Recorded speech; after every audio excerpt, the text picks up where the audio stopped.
বেরিয়ে পড়লাম বাড়ি থেকে। আর আজকে যাবো একটু অভয়দের বাড়িতে, কারণ ওদের বাড়িতে কালী পুজো আছে। তো এদিকে চলে এসেছি ওদের বাড়িতে। তো এখন যাবো যেখানে পুজো হচ্ছে সেখানে। তো গিয়ে দেখছি এখানে পুজো কমপ্লিট হয়ে গেছে। আর মায়ের মুখটা দেখো কতটা সুন্দর লাগছে, তাই না? তারপর আমি একটু ফটো তুলছিলাম, তারপর নিয়ে এসেছিলাম প্রসাদ। তো সেটাই বসে বসে খাচ্ছিলাম। আর এদিকে রোহিত আমাদের জন্য কফি নিয়ে এসেছিলো, তো সেটা খাচ্ছিলাম। আর হুট করে দেখা হলো আমার একটা কিউট একটা বেবির সাথে। তো তার সাথে আমি একটু খেলছিলাম আর কথা বলছিলাম।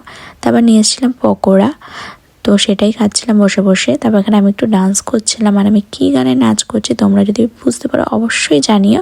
আর এখানে একটা কিউট একটা বেবির সাথেও ডান্স করছিলাম আমি। আর দেখো ধুতি পরেছে, কী সুন্দর লাগছে।